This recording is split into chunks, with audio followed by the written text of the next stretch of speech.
শুভেন্দু অধিকারী বলছে গরু জবে করো না, গো মাথা খাওয়া হারাম।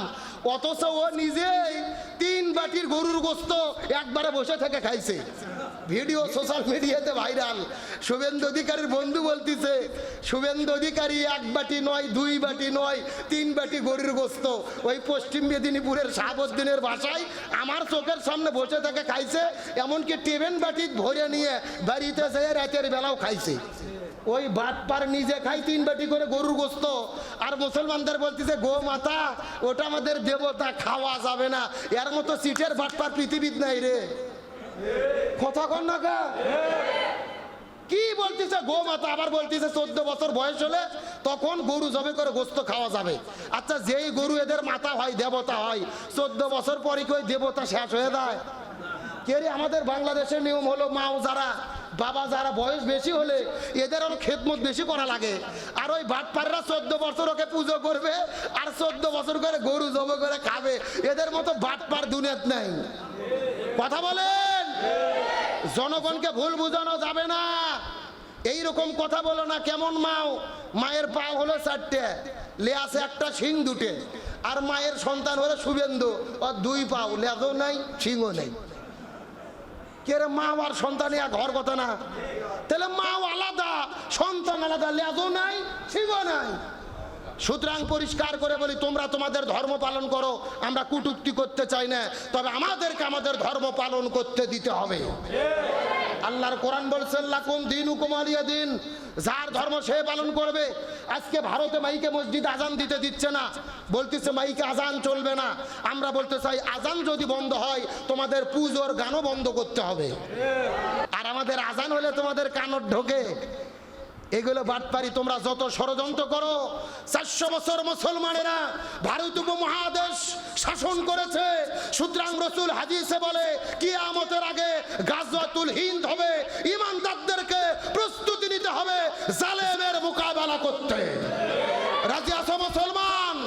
কারা কারা রাজি? দুটো হাত আল্লাহকে তুলে দেখায় দাও।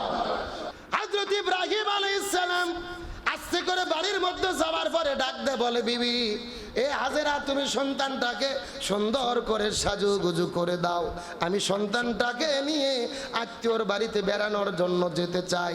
হাজেরা আলাইহিস সালাম ইসমাইল আলাইহিস সালামকে সুন্দর করে সাজুগুজু করে দিয়ে আস্তে করে যখন বাবার হাতের মধ্যে তুলে দিলেন, হযরত ইব্রাহিম আলাইহিস সালাম তার সন্তানটাকে সাজুগুজু করে নিয়ে বাড়ি থেকে বের হয়ে ওই মিনা পাহাড়ের দিকে যখন রওনা করলেন, শয়তান মানুষের ভেষ ধরে আসার পরে পেছন দিক থেকে ডাকতে বলি, ইসমাইল তুমি কি জানো তোমার বাবা আজকে তোমাকে কুরবানি করবে, জবে করে ফেলবে। ইসমাইল আলাইহিস সালাম ডাকতে বলেন, কোন বাবা কি তার সন্তানটাকে জবে করতে পারে নাকি? শয়তান ডাকতে বলে, ইসমাইল রে, আল্লাহ তাআলা হুকুম করেছে, আল্লাহর হুকুমে তোমার বাবা তোমাকে কুরবানি করতে চায়। এই কথা শোনার পরে ইসমাইল আলাইহিস সালাম ডাকতে বলে, শয়তানের বাচ্চা, ভালোভাবে তুমি জেনে নাও, আল্লাহ যদি হুকুম করে আল্লাহর জন্য একবার নয়, আমি ইসমাইল আল্লাহর জন্য হাজারো বার কুরবানি হতে চায়। শয়তান ইসমাইল আলাইহিস সালামকে কুমন্ত্রণা দিতে পারলেন না। ওই জায়গার মধ্যে ইসমাইল আলাইহিস সালাম তার গালের মধ্যে একটা ঢিল নিক্ষেপ করলেন। ওই পাথর খাওয়ার পরে শয়তান চলে গেলেন ইসমাইল আলাইহিস সালামের মায়ের কাছে। হাজির আলাইহিস সালামের কাছে যাওয়ার পরে ডাক দে বলে, মা তুমি তোমার আদরের সন্তানটাকে কেন তোমার জাল্লাদ স্বামীর হাতের মধ্যে উঠাইয়া দিলা? তোমার স্বামী তোমার সন্তানটাকে জবে করে দুনিয়া থেকে বিদায় করে দেবে।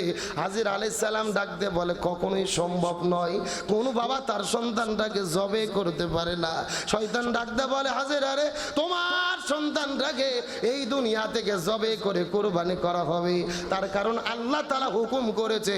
হাজির আলাইহিস সালাম ডাকতে বলে, শয়তান রে, আল্লাহ যদি হুকুম করে আমার সন্তান শুধু একবার নয়, আল্লাহ যদি আমাকে 100টা সন্তান দান করে, আমি আল্লাহর জন্য আমার সন্তানটাকে কুরবানি করতে চাই।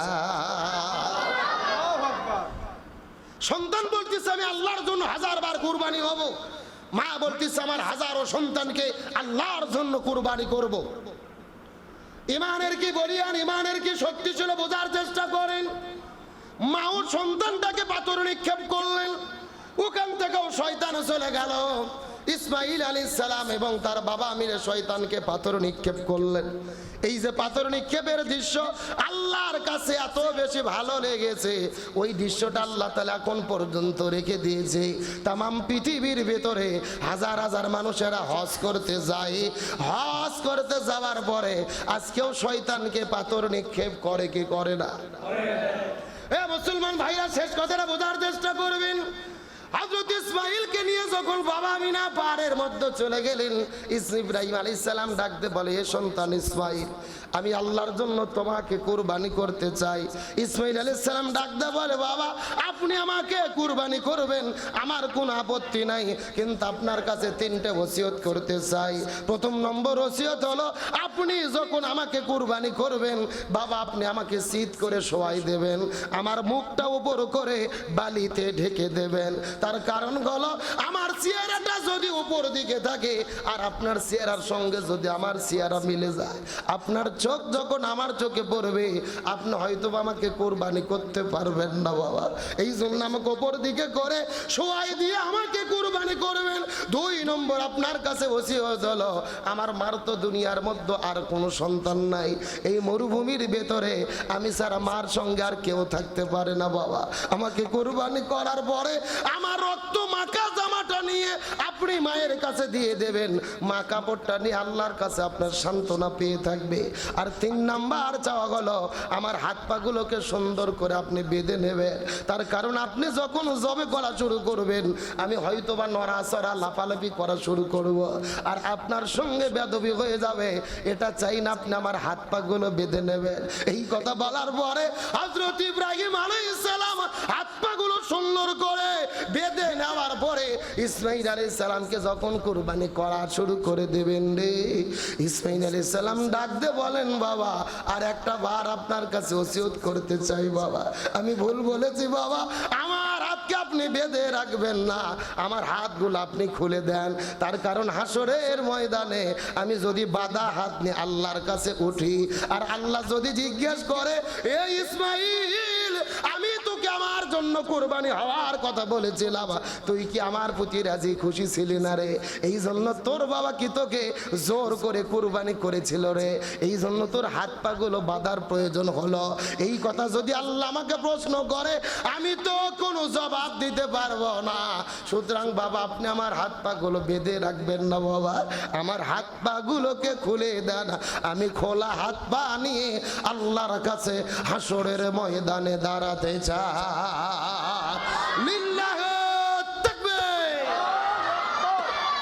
কি ইমানের শক্তি ছিলেন, কি ইমানের জুজবা ছিলেন। খালি হাত নিয়ে খালি পা নিয়ে আমি জীবন দিয়ে আল্লাহর কাছে যেতে চাই।